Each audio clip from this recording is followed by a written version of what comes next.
মহিলাদের সুরক্ষা দিতে ব্যর্থ মহিলা মুখ্যমন্ত্রী, তোমাকে জানাই ঠিক ঠিক। নাবালিকা ছাত্রীকে অপহরণ করে খুনের অভিযোগ। মালদার ইংরেজবাজার থানা এলাকার নৃশংস ঘটনায় শোরগোল পড়েছে। মালদা জেলা সহ রাজ্য জুড়ে শোরগোল। ঘটনায় পুলিশের ভূমিকা নিয়ে প্রশ্ন তুলে থানা ঘেরাও করে বিক্ষোভ দেখালো বিজেপি। গত দুদিন আগে এক কিশোরীকে অপহরণ করা হয় বলে ইংরেজবাজার থানায় অভিযোগ করে পরিবার। বুধবার গভীর রাতে উদ্ধার হয় নিখোঁজ নাবালিকার মুন্ডহীন দেহ। মৃত নাবালিকার মাথা পাওয়া যায় এলাকার একটি বাড়ির ছাদ থেকে।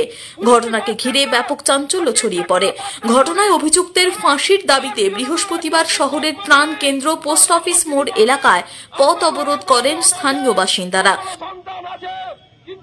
অন্যদিকে নিখোঁজের অভিযোগের পরেও তদন্তে পুলিশি গাফিলতির অভিযোগ তুলে ইংরেজবাজার থানা ঘেরাও করে বিক্ষোভ দেখায় বিজেপি। নারীদের নিরাপত্তা ও সুরক্ষার দাবিতে সরব হন গেরুয়া নেতৃত্ব।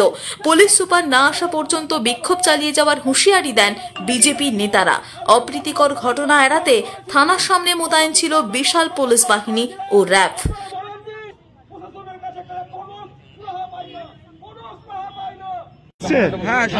গত 29 তারিখ আমাদের ইংরেজবাজার শহরে থানা থেকে 1 কিলোমিটার দূরত্বের মধ্যে সৃষ্টি কেশরী 10 বছরের নাবালিকা মেয়ে কেবল এবার চিন্তামণি স্কুলে অ্যাডমিশন হয়েছে এই কয়েকদিন আগে। 10 বছর বয়স, তার অপহরণ হয় আমরা জানতে পারি।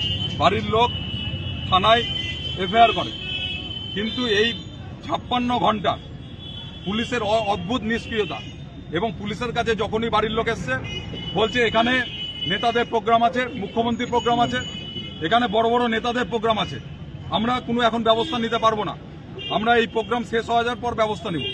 এবং অদ্ভুতভাবে আমরা দেখতে পেলাম যে 56 ঘন্টা পেরিয়ে গেল, তারপরে পুলিশ হঠাৎ করে কালকে রাত্রে মেয়েটার মৃতদেহ পেল মুন্ডু কাটা অবস্থায়, ধর্ষিত অবস্থায়। আমরা পুলিশের এই যে নিষ্ক্রিয়তা, অপদার্থতা এবং এই যে তৃণমূলের নেতা নেত্রীদের চামচাবাজি, এর প্রতিবাদে আমরা আজকে থানার সামনে উপস্থিত হয়েছি। এবং আমরা আজকে এই জিনিসটা এখান থেকে করে যাব যে আজকে আমাদের বাড়ির কোনো মেয়েও কিন্তু কেউ সিকিউর নাই, এমনকি পুলিশ যারা চাকরি করেন তাদের মেয়েও সিকিউর নাই ইংরেজবাজার শহরে। আর এই সিকিউরিটির ব্যবস্থা পুলিশকে করতে হবে, কারণ তারা আমাদের করের টাকায় লালিত পালিত হচ্ছে, পরিবার পালন করছে, তাদের চলছে। স্বাভাবিকভাবেই আমরা এখানে চাইব যে আমাদের এসপি সাহেব এখানে আসবেন, তিনি শহরের দায়িত্ব নেবেন এবং তিনি বলে যাবেন যে আর পর থেকে এইরকম ঘটনা ঘটবে না, আর এই ঘটনার মধ্যে ঘটলে 1 ঘন্টার মধ্যে পুলিশ অ্যাকশন নেবে, তারপরে আমরা এখান থেকে উইথড্র করব। কতক্ষণ? মালদা থেকে নিজস্ব প্রতিনিধির রিপোর্ট, টিভি নিউজ 10।